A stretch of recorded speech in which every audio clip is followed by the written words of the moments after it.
Good afternoon. Welcome to Community and Technology, where we connect the global community with news, information, and resources that we hope will help improve your life. I'm Stu Reed with my co-host Dave Bernstein. Hey, Dave. Well, we had an election, Yes, we did. and I we're deliberately not going to tell you things that you probably could have found in the Times or CNN or whatever, because you all know that. But the first thing I've got to say, all reporters are biased. So am I. So my first job is to let you know that I have a bias and what it is. And my second job as a reporter is to do everything I can to be fair and accurate, even if I hate the mother. Well, Dave, that's so true about bias in reporting. So many news outlets, TV, print, radio, claim to be objective, fair, and open, when in fact it is, in my estimation, it's impossible not to bring your bias, whether it be personal, corporate, or institutional, to what you do. So, I mean, the first order of business is to know that, acknowledge that, and put it out there. So, thank you for that. And I work really hard to try to be fair, as I say, even if I hate them. Mhm. I still want to be accurate. That's my Mhm. job. Mhm. Well, I'm just speaking for myself. You know, some of my biases as a Black American, I am very much looking out for the interests as I see them for Black folks in America. So if you want to call that a bias, so be it. But those interests, our interests, are front and center in my mind, particularly when we're talking about national politics, even local politics for that matter. And, interestingly enough, Dave, I don't know if you are familiar with Isabel Wilkerson, but she's written a Yeah. number of books. One of the more recent ones is a book called Caste. And she was on MSNBC a couple weeks back. And she talked about how the caste system is baked into the whole U.S. culture and system, starting from the inception and colonial days of slavery. And, quite simply, the caste system says that you are born into a certain a group of people, a caste, and there's no way to move out of it. I.e., Yes and no. no, no, no, no, no, no. For instance, Black folks, you cannot stop being Black. True. You cannot.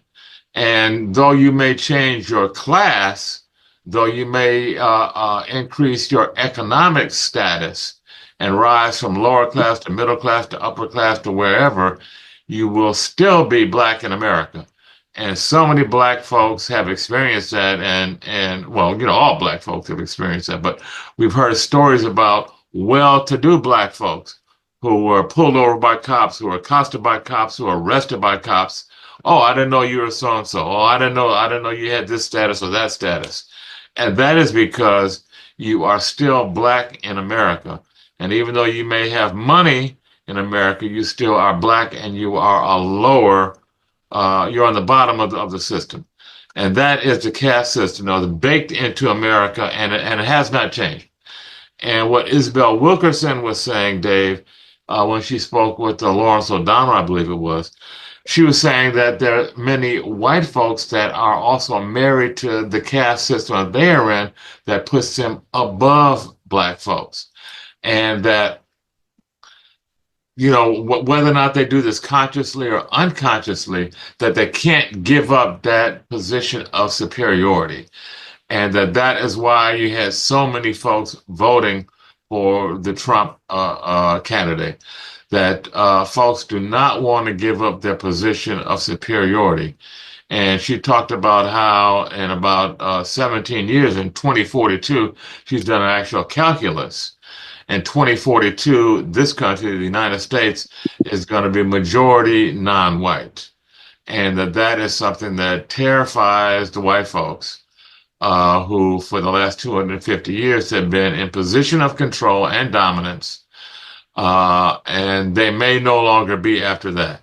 And I think much of the 2025 plan that Donald Trump and his cohorts have put together that plan is addressing that paranoia and that fear and that a tsunami wave that is coming.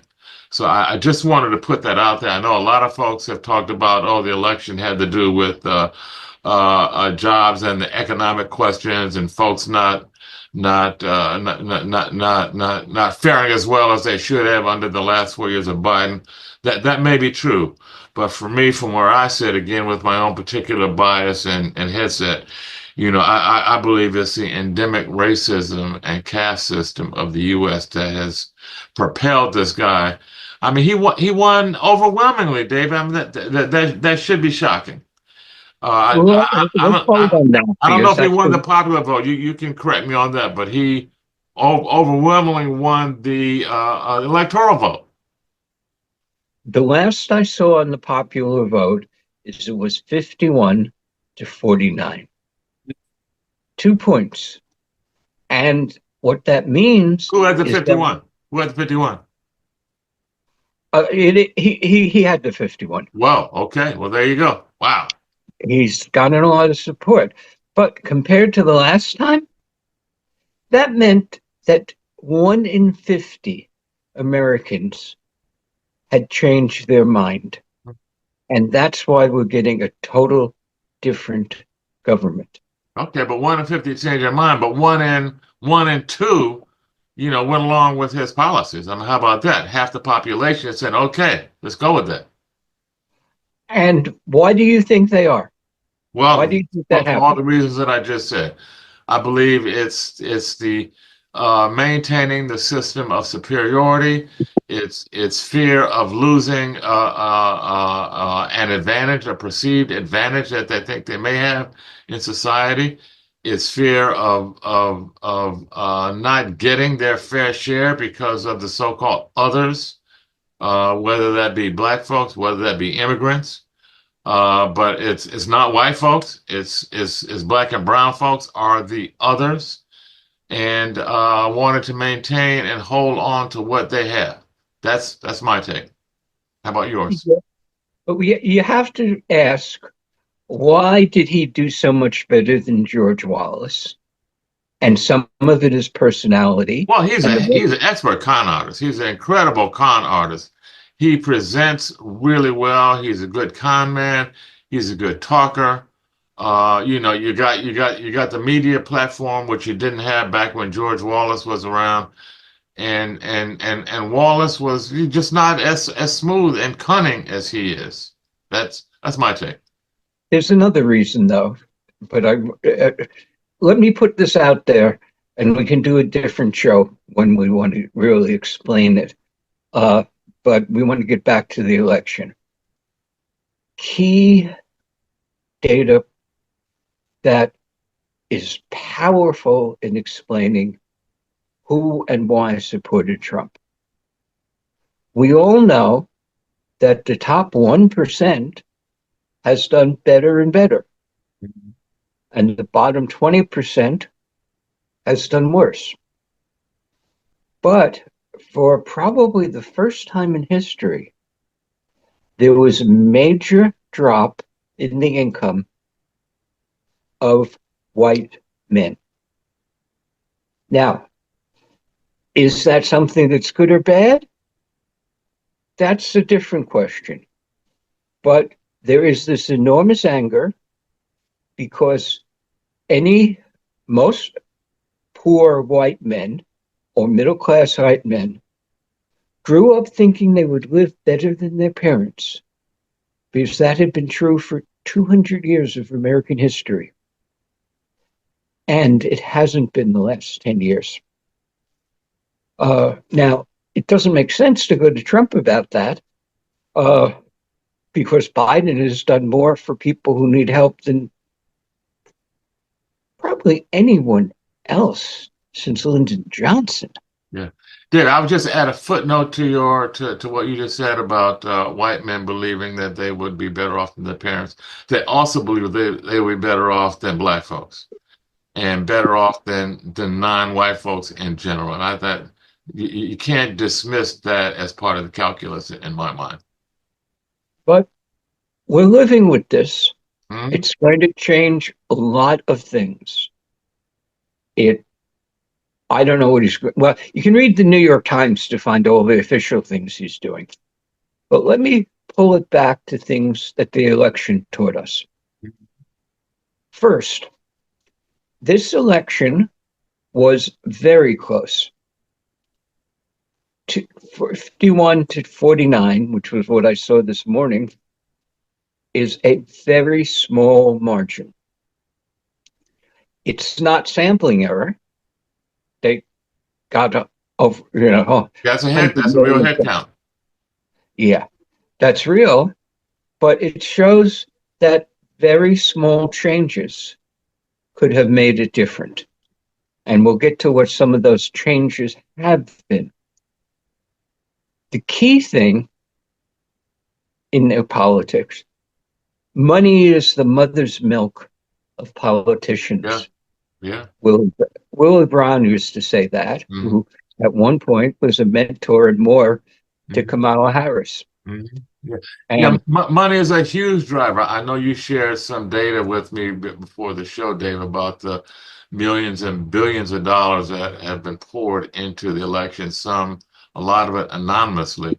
But one of the things that struck me was that Kamala Harris outperformed Trump in terms of raising money. yes, so we Yes. can't say So the Trump was traditional elected because calculus he had says more that, money. that should have translated to more votes, but it did not. It certainly affected what the vote would be.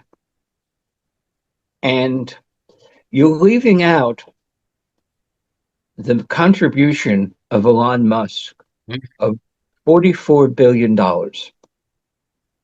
That's what he paid for Twitter. And he used Twitter as total propaganda Right. for the last month. Yeah. Yeah, between Twitter and Fox News, I mean, come on. I mean, you got so much misinformation and propaganda being spewed out there every day. It's you and I have had this conversation before about disinformation, how folks get just kind of caught up in their bubble, and confirmation bias, how you just seek out information that confirms what you already believe, and information that contradicts what you already believe. You don't even look at it, you don't even consider it, and You don't even see it. Your yeah, you don't mind right, you blocks don't even it. see it. Not even conscious of what you Yeah, read. yeah. Psychologists have been really all over this, Hmm. and it's real. Well, let's talk about what's been happening in the media. One of the things that's probably welcome, the Russians and probably the Iranians tried to influence the US election. They did that 4 years ago with Right. lots of stuff on Facebook and so on. 8 years ago too, didn't they, Dave? Not just 4 years, eight. That was 8 years ago when they started on Trump's initial run.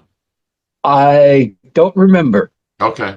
but the people who've looked at this, there's several academics who look at misinformation, Mhm. says it didn't have much of an effect. Yeah, I think That's for me. The Cambridge Analytic stuff that was 8 years ago. Yeah. Cambridge Analytics Mhm. was Trump and Facebook. Yeah. Russians Right. weren't part of that one, Hmm. but it was big. Okay. The second thing I wanted to go to, we all know that there's lots of misinformation out there, and we all struggle to figure what to believe. And there's no easy answer to that. We also know that AI is getting so good, it can come up with things that read just like news stories with whatever lie you want to put out there. And in fact, that's being done all the times. But And let Dave, me take, let me just interrupt for a second. Uh, listen to candidate Trump. He got on the stump and he would just roll bold-faced lies that he was just, kind of rolling off the top of his head. And you know, we don't I have to mean, tell people that. They've you all don't have to made up make their you don't have to mind. make this stuff up, Dave. You don't need AI for that. When folks But we can, go for that, you don't even need AI. So I mean, but what do we lots do of about that? people have talked about it, written about it, know it. So it's not something I want to bring to the show particularly because I can't add anything to it. Okay. I Okay. tried to bring you to the show the stuff that I'm Libby. sorry. I'm just reacting, Dave. I'm sorry. Go ahead. You were No, talking about influence on I, the I election and totally foreign agree with you. influence and how it was I can diminished give this year you, compared to 4 years ago. I could give you an hour's worth of data that confirms what you're saying, Mhm. but I think our audience knows that already. Yeah, they do. Yeah. Okay, well, let's Okay. keep it moving. I don't want to spend the entire show talking about the election. We certainly could, but what are your Well, final thoughts about it before you? I got a couple of points that I want to Okay. bring up. Again, things that we've seen that most people haven't noticed. One that really hit home is I know an example of a media that censored news consciously because they were afraid of what the political feedback would be. This was done privately, and I'm not going to put details, but this reminded me that loads and loads of real information never gets out to you. And that's one of the reasons things are distorted. Most media censors themselves, and Right. we know what the big issues are. Next to the election, it was $14 billion that was uh, added up as to what was spent on this election. Wow. Stu, are we a democracy or You know, if you ask me, Dave, again, I'm biased. I've been watching this stuff. I remember the Eisenhower, I should say the JFK election. That was the first election where I paid attention. Although I do remember Eisenhower, and I'm forgetting the Democrat's name in 1956 election. I remember that election. Adlai Stevenson? Thank you, Adlai Stevenson. I remember that's the first election that where I was like kind of looking at the newspaper and paying attention, and there was a little bit on TV. So, like you, I've been looking at this stuff for a long time, and what I've seen is more and more manipulation of public opinion and by inference voting by media that is in large part manipulated by the money that is in politics. You talk about, did you say $14 billion into this year's Yeah. election? That's a lot of money, and it's going to political ads, whether it be on newspaper, TV, radio. It's going into social media. It's going into manipulating public opinion. And in my mind, that's not how democracy should work. Clearly, we want the information to get out there, but the huge amounts of money behind it, in my mind, manipulate and steer and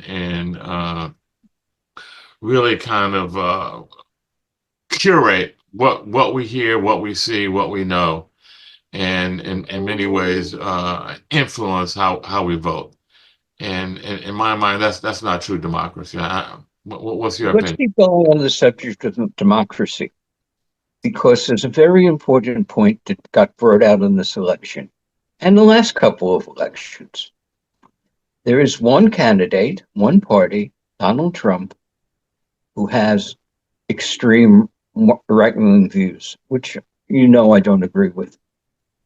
There is another candidate, or different candidates in each election, that have left of center views, although they aim for the center usually, not for the left. And they have just about as many people. It is split down the middle. The last election, Biden won by 1 million votes or so. This election, Trump is winning by a couple of million. Neither of them is what many people would call democracy. When you look at many European countries, minority interests have a major role in government. Right now, Israel, the government Israel may fall because their right-wing prime minister finally went so far as to scare his coalition members. He fired the head of the Secretary of Defense, and that gave the losing, by being part of that coalition, the losing party had some clout. Frankly, it's not right that everything that's disagreed with right and left is going to change to the right in ways that everybody has heard. It wasn't particularly fair that Biden went to the left, but he didn't go very far to the left, and on most things he compromised. It used to be when I went in Congress expected to come to a compromise. And that was one way our minority party had some impact. That in the Senate, they were given some voice.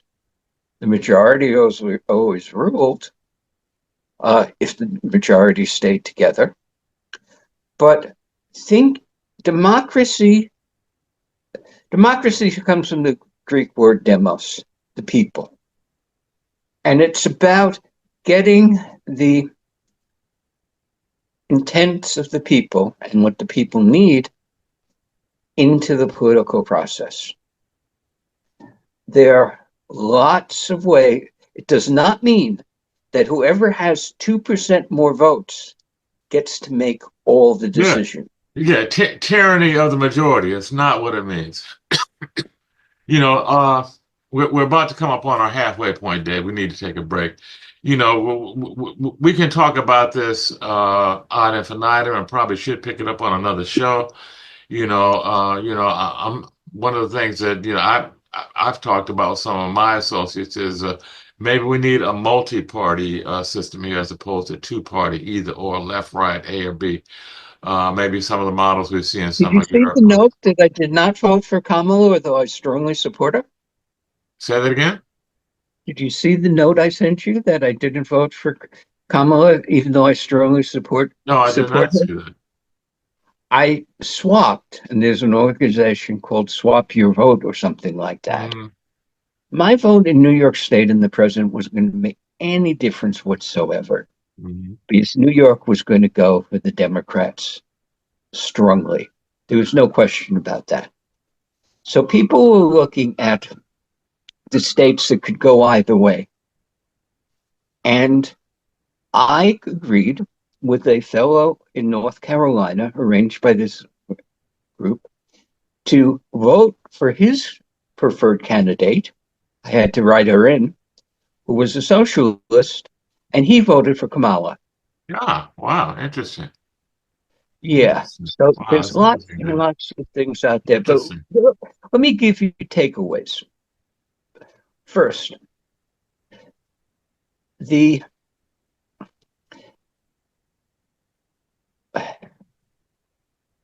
well, I'm not going to ask you to cut that out, but I lost the bit. First, you want to know that money equals power. And much of what Trump supporters believe came from media owned by Rupert Murdoch, media owned by Elon Musk, who was really out of base. He happens to be a brilliant businessman and a brilliant engineer, and proof that you can be brilliant in lots of things, but not in other things. And 80 Nobel Prize winners spoke up against Trump. But and on the left, There certainly is something like that. Okay, what's your last takeaway, Dave? We got to take a break.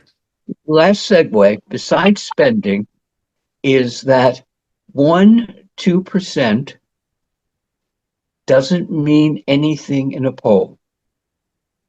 That there are not enough people who have been asked that statistically it means something. It's been even closer than that this year.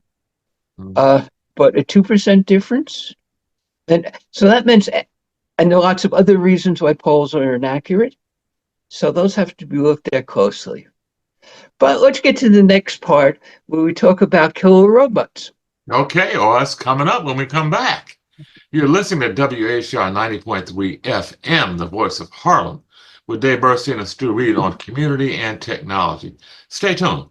We'll be right back after a brief musical break.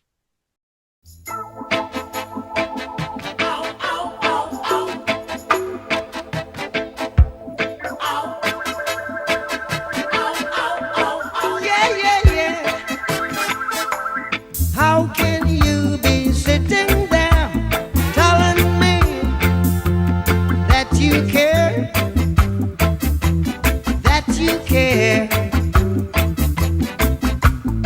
when every time I look around, the people suffer in the suffering in every way, in every way.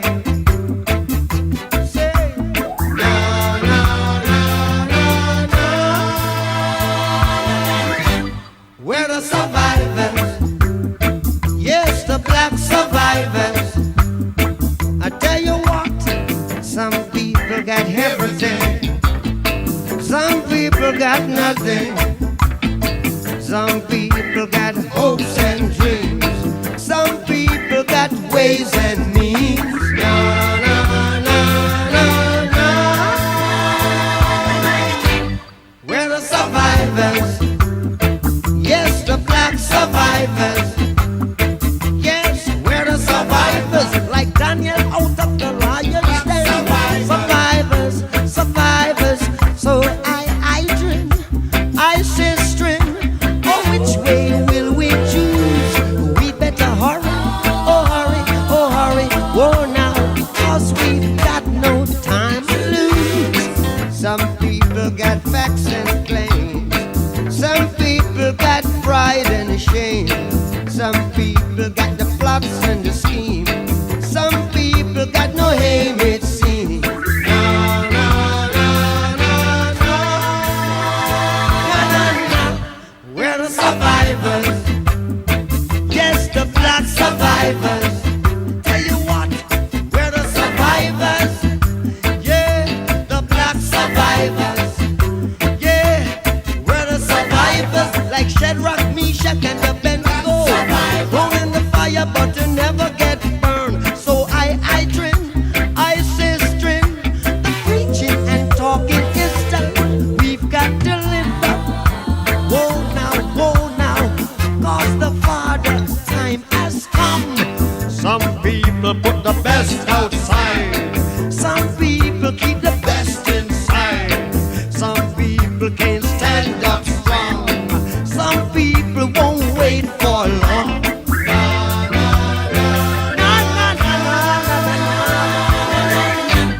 We're the survivors in this age of technological humanity, scientific atrocity, atomic misphilosophy, nuclear misenergy. It's a world that forces lifelong insecurity. Together now.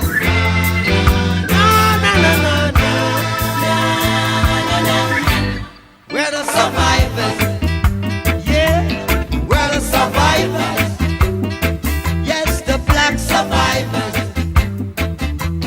We're the survivors, a good man is never honored, survivor in his own country, survivor, nothing changed, nothing strange, survivor, nothing changed, nothing changed.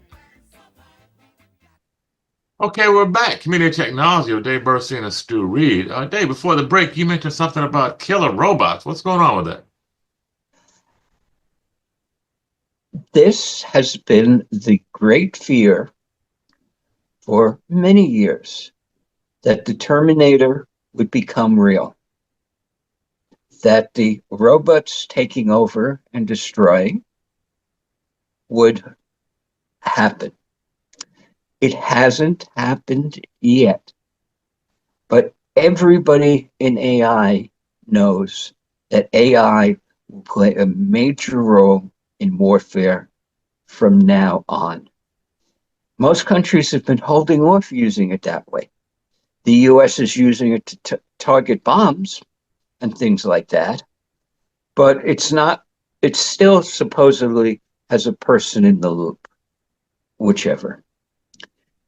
Sooner or later, but drones were enormously important in this war, and they're changing warfare in general all around the world.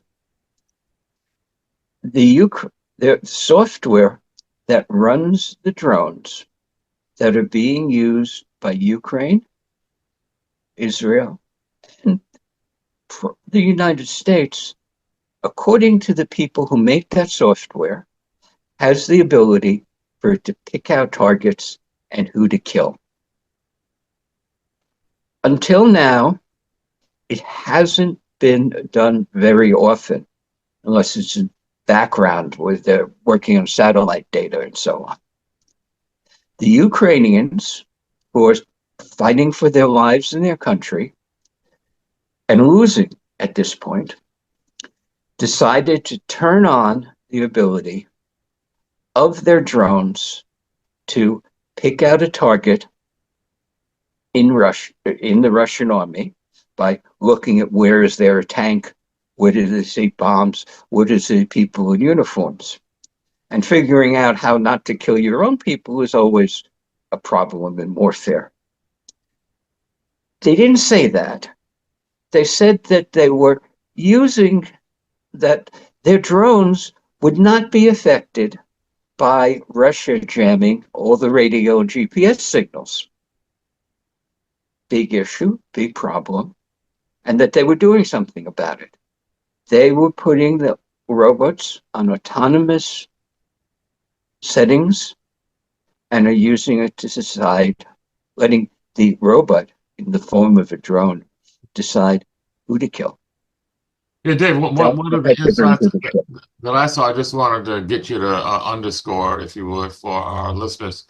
One of the things that I read about this was that, there are electronic warfare systems, electronic systems that create a dome around a particular locations by sending out jamming signals. And that those are effectively jammed the human-controlled drones, but the AI-controlled drones are able to get around this electronic jamming. Because they can, on their own, without any contact to any person controlling it, decide that looks like an ammo dump. That looks like a truck in the Russian front lines. I'm going to destroy it. That is a historic change. So Dave, let me just be clear. It's deciding on the spot in real time as opposed to looking for a communication back at some operator to tell it to do this, that, or the other. That's the communication that the systems jam. But the ability for the drone to look at what it's looking at and make a decision, it's all self-contained. Yeah. There was always a human, or everybody claimed there was always a human. Some cases which probably weren't. And probably the power of the human was meaningless. But the Ukraine is the first that has officially said they are putting out autonomous killing machines. And I'm sure that the United States and China have the same capabilities. Among other things, a lot of the Ukrainian software comes from American companies. This is part of the world from now on. Yeah. And frankly, AIs can figure out a lot of things. Yeah. The AI in a drone is definitely capable of coming in at 50 feet or 50,000 feet with the right optics and deciding that's probably something my side of the war would want to destroy. That's happening. Let's go to something better. Yeah, what Let's go else? back. I mean, is there anything positive going on in AI that we want to bring up today? I can bring up loads of them. The I video know you generated. asked me, Dave, as during the break, what percentage of folks do I think are currently using AI? And I came up with a lowball number. My estimation was 5%, but you had a much higher number. What is My that? number is about 25%, Hmm. and I'm one of the few people who will say that because there isn't much data. The companies like OpenAI or Google or Amazon are not giving us any numbers, so most of the people are kept away from it. But Facebook, uh, I think this was Mark Zuckerberg in an interview, just said 500 million people were actively using uh, at least once a month Facebook AI. Wow. So is that knowingly, or is that behind the curtain? No, Is that it wasn't specified, but it was probably knowingly. When I go okay? into my Gmail, it always says, "Do you want help writing?" That's It's right AI. there in front of my face. Okay. When I went for, yeah, Hmm. there's lots. Now you turn around, now there's overlap, but if Apple, if, oh, my note said Amazon. No, that's Facebook, Meta. It's the Hmm. 500 million. When you look, there will be some overlap, but how many people around the world do you think are using Gmail and the other Google programs? How many are using Microsoft Word, which absolutely dominates Yeah. word processing in Yeah. the entire Western world? And it's easy to say that if Facebook has 500 million, well, these are adding hundreds of millions already. I also know that there are 1.4 billion people in China. The Chinese have decided they don't want American companies in charge of what happens in China and block them. And there are Chinese companies that are as good or better than the Americans in most of the stuff I know, which is wireless radio and artificial intelligence. The difference is so small, it doesn't matter. Well, how many of those are using AI now that it's going out? Well, I take those numbers and I say we either at or soon will be at 2 billion people, monthly users, or whatever you want to measure, of artificial intelligence. And that's where I come up with the number Wow. 25%. Hmm. And there's actually it's much higher than that. People don't know that when you go to Google and just get a standard Google of feedback, that's created by AI. Hmm. When I read the Chinese or the French press and Hmm. translate it, that's AI. And so on and so So pretty forth. soon it's going to be AI is unavoidable. It's going to be kind of baked into everything that we do in terms of technology. That's what it sounds like, Dave. Now, okay. Dave, So you had also mentioned a story offline about AI data center growth being driven by AI, and in particular, Musk getting into the data center business. I know that's something that Amazon has dominated to a large degree, but now Musk is getting into that. Well, what's going on with that? okay, the largest computers in the world probably are are made with 100,000 graphics processing units that are designed for AI, and almost all the AI is done on these chips from the NVIDIA. Excuse me. Amazon just, no, this was Facebook. Uh, Musk was making a big thing about he had built a data center that had 100,000 of these chips, whereas most of the things we use, the OpenAI stuff, that would be a few thousand. That's about $5 to $8 billion worth of equipment to improve Musk's AI. Facebook, came out 2 weeks ago. Facebook yesterday, I think it was, said, "Oh, we already have 100,000 working on Llama 4." So that's there. Musk is a fabulous engineer, according to all the people who know him, and what he achieved. He built one of the largest data centers in the world for 100,000 separate chips, each of which needs power supplies and everything else, and memory, in 4 months. Usually it takes years. Yeah. Now, he has said, why at it, he says, and I'm going to put something bigger if I can get the chips, 200,000, 300,000. If that makes a big difference, does that make a big difference in the capacity of AI? Well, Google and Facebook and Musk think it will. Until a year and a half ago, almost everybody in AI thought you make the models bigger, they're going to be better, because that had been true up to the point of OpenAI 4.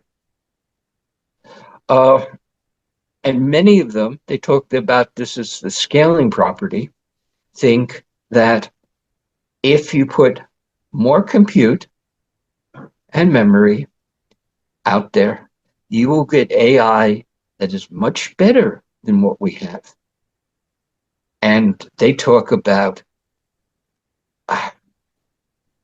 autonomous general intelligence, which is not defined, but it's a much better way to say they think that in many ways, not all, these large AI models will be smarter than people, as already they are. I just saw an article published in The Lancet, a major journal, which came up. There's one company that's doing 100,000 mammograms in Germany. It's a German company, every month. And they took that data and went to the English and I think maybe the Swedish, and got all their data and ran it through their AI. Most of it had been read by professional radiologists who often put 2 on it. The AI already was slightly better and found more possible cancers in hundreds of thousands of breasts. Now, that's a benefit. So when I say that in some ways they're better, they are. Yeah, but that's an analytic ways, Dave. I mean, there's so many other things that people do that, I'm not sure computers will ever be able to do. But analytical data parsing and reporting, it sounds like hands down they're gonna beat us if they aren't already. Something like that. Mhm. Although how that'll work out and whether they'll wind up as good as us, better than us, can't catch up with us, you're not really sure, except for the ones that have proven they're doing it. Mhm. The thing to know from the AI people is that it is possible, and many very good people have decided that actually you add more compute power and it's not going to make that big a difference. Yeah, law of diminishing returns, huh? Yeah. Mhm. That nobody knows until some of these huge facilities get out there. Mhm. Now, last on this, Mhm. how are they going to power Yeah, the that's what I was thinking, Dave. I mean, Amazon data center? exactly. It sounds like the power consumption needs are going to increase exponentially. Listen to all these huge data centers that are being planned and built. Again, that's something I've researched. The New York Times, the Wall Street Journal, and lately the BBC has talked about how there's a crisis because the AI data centers are going to blow up the electric grid. And turns out that is pure bunkum. Really? Yeah. Mm-hmm.